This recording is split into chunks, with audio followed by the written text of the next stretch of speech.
बंधू भगिनी, खरं पाहता आवाज सगळ्यांना येतोय ना व्यवस्थित?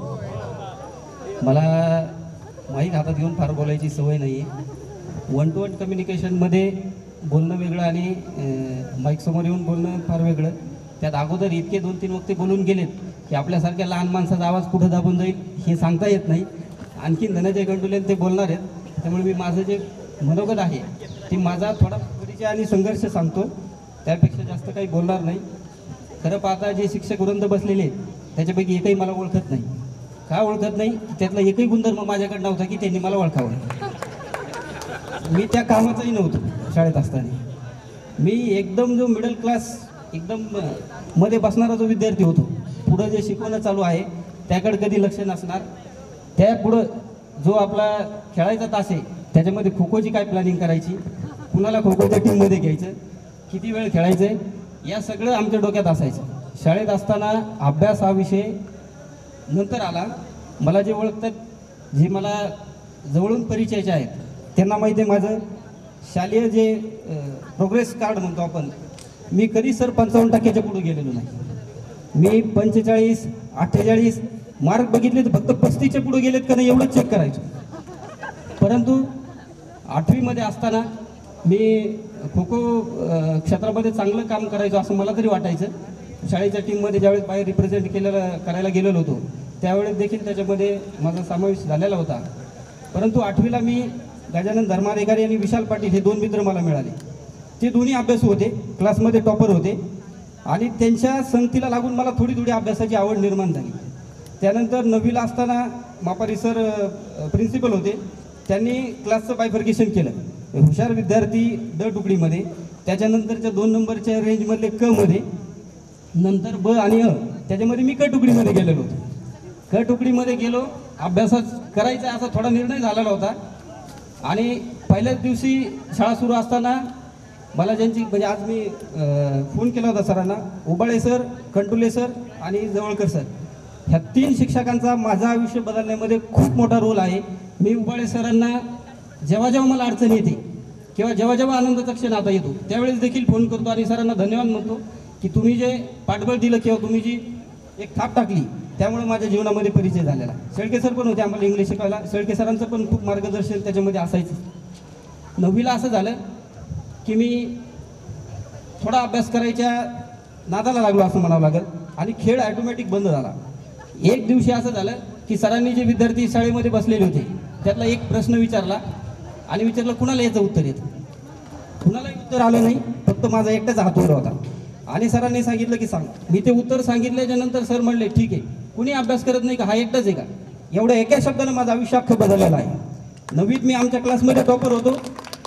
भूमिती आणि बीजगणितात मी जवळजवळ नापास व्हायच्या काठावर असताना 75 पैकी 74 मार्क भूमितीला होते.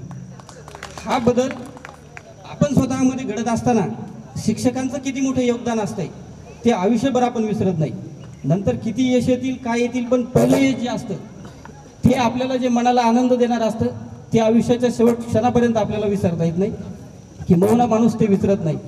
नंतर 9वी 10वी झाली. 11वी 12वीला मी देवगिरी कॉलेजला ॲडमिशन घेतलं सायन्सला आणि कोचिंग क्लासेसला लागलो. कोचिंग क्लासेसला मी प्रचंड मेहनत घेतली नंतर, कारण मला असं होतं की दुसरा विद्यार्थी जर 2 तासात एखादी गोष्ट पाठांतर करत असेल किंवा त्याला ते समजून घ्यायची क्षमता विकसित झालेला असेल तर मला 8 तास अभ्यास करावा लागायचा. पण माझ्यात हिंमत एवढी होती की मी ते 8 तास अभ्यास करायचो आणि तेवढं ते करूनच दाखवायचो. 11वी 12वीला अभ्यास केला. त्यानंतर औरंगाबाद गव्हर्नमेंट इंजिनिअरिंग कॉलेजला मला इलेक्ट्रिकल ब्रँचला ॲडमिशन घेतलं.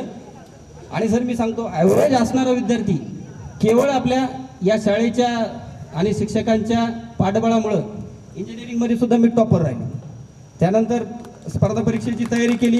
स्पर्धा परीक्षेच्या याच्यामध्ये MPSCला मला यश नाही आलं, परंतु पिंपरी चिंचवड महानगरपालिकेत ज्युनियर इंजिनियर म्हणून सिलेक्शन झालं, PWDमध्ये सिलेक्शन झालं आणि महावितरणमधून असिस्टंट इंजिनियर म्हणून झालं. या 3 पोस्ट माझ्याकडे असताना आता कुठल्या पोस्टची निवड करायची म्हणून जिथं स्टेट वाईड काम करायची संधी आहे, पिंपरी चिंचवडला फक्त पुण्यात राहता आलं असतं, PWDला इतका जनसंपर्क नव्हता, म्हणून मी महावितरणची निवड केली आणि ऑल स्टेट 63 रँक असताना मला पुणे झोन मिळालं. पुण्यामध्ये काम करत असताना आताची परिस्थिती अशी आहे की एखाद्या सर्वसामान्य माणसाचा प्रश्न ज्यावेळेस तो घेऊन आपल्याकडे येतो तर त्याच्या परिस्थितीकडे न बघता त्याच्या असलेल्या प्रश्नाची जाणीव आपल्याला असल्यामुळं त्याला आपण एखादा त्याचा प्रश्न छोटासा का असाना पण तो सॉल्व्ह केला की तिची आत्मीयता कायमस्वरूपी राहते. मग तो विचारतो, साहेब तुम्ही कुठले, तुमचं गाव कुठलं, तुम्ही आलेत कुठून. आणि हे विचारताना आपल्याला त्यावेळेस ज्यावेळेस त्याला आपण सांगतो की बाबा मी अंबड तालुक्यातला आहे, मी इथून आलो, त्यावेळेस ते सांगतं ठीक आहे साहेब तुम्ही खूप छानपणे आम्हाला समजून सांगितलं. हे सगळ्या गोष्टीचं जे श्रेय जातं ते खऱ्या अर्थानं आपल्या शाळेमधल्या शिक्षकांना, आपल्या ज्यांनी आपल्याला घडवलं त्यांना जातं. आजकाल शहरामध्ये ज्या शाळा आहेत त्याची फीस बघितली तर 1 लाख 2 लाख अशी आहे. तसा बऱ्यापैकी जणांना माहीत असेल किंवा नसेल, घरची परिस्थिती माझी सदन होती. मी शाळेत असतानाच घरी 100 एकर शेती होती, परंतु घरच्यांचं शिक्षणाकडे पाहिजे तसं लक्ष नव्हतं. आम्हाला कारखान्यावर शाळेत घातलं याच्याकरता गावात आम्ही व्हायला जाऊ नये.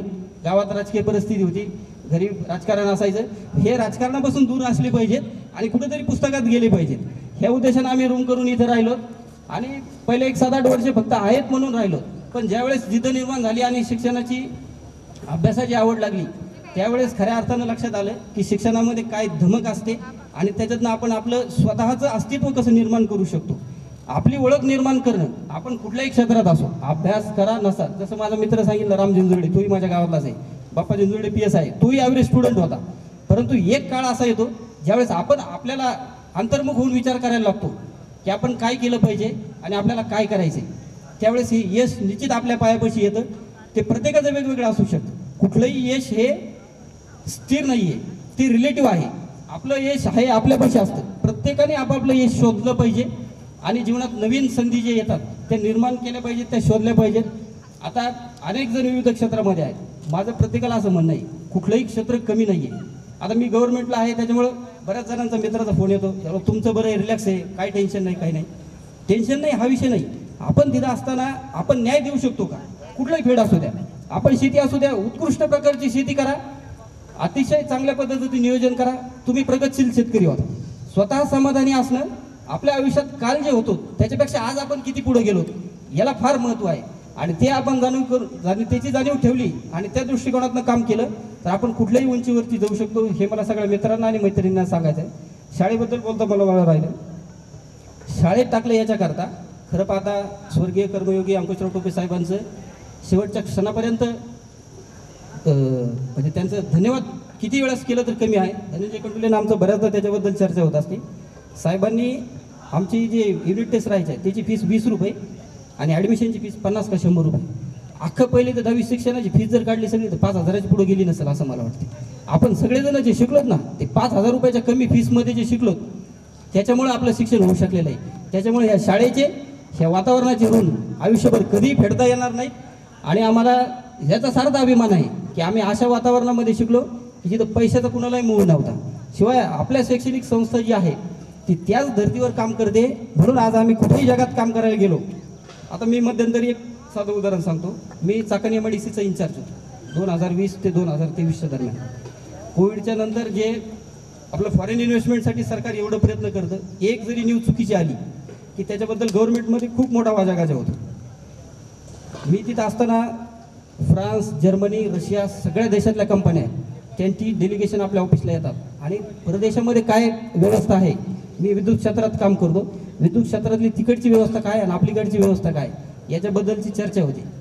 त्या चर्चा करत असताना शाळेमध्ये इंग्लिशमध्ये बळच 50 मार्क पडणारा विद्यार्थी मी त्यांच्यासोबत 1-1, 2-2 तास इंग्लिशमध्ये डिस्कशन करतो आणि त्यांचं सॅटिस्फाय होण्यापर्यंत बोलतो. सांगायचा उद्देश एवढा आहे की आज आपण ज्या रियुनियनच्या माध्यमातून भेटलो, शाळेचे ऋण तर आपण कधी फेडू शकणार नाही, परंतु एकमेकांना सहकार्य करून आणखी नवीन संधी कशा पद्धतीने शोधता येतात आणि आपल्या स्वतःच्या प्रगतीमध्ये इतरांना कसं सामावून घेतात हा सगळा प्रयत्न करणं आणि त्यासाठी सगळ्यांना एकमेकाच्या संपर्कात राहणं हे फार महत्त्वाचं मी समजतो. आज माझा योगामध्ये वाढदिवस देखील आहे. माझ्यासोबत उर्दंगे, बाप्पासाहेब जिंजुर्डे आणि सन्माननीय नाईक सर यांचा देखील वाढदिवस आहे. ज्यांचा वाढदिवस आहे त्या सगळ्यांना मी वाढदिवसाच्या शुभेच्छा देतो. मला ज्या तुम्ही सगळ्यांना वेगळ्या पद्धतीनं वाढदिवस सेलिब्रेट केला त्याच्याबद्दल तुमचे धन्यवाद म्हणतो. बोलण्याची प्रॅक्टिस नसताना, सवय नसताना मला 1-2-4 मिनटं तुम्ही सहन केलं त्याबद्दल मी शिक्षक वृंद, सर्व मित्रमैत्रिणी यांचे आभार व्यक्त करतो. नारायण मापारी त्यांची सर्व टीम यांनी अतिशय अल्प वेळात सगळ्यांचे मतभेद बाजूला ठेवून अतिशय चांगल्या पद्धतीचं नियोजन केलं. त्याबद्दल नियोजन कमिटीचे आभार मानतो आणि माझ्या शब्दाला पूर्ण विराम देतो. धन्यवाद.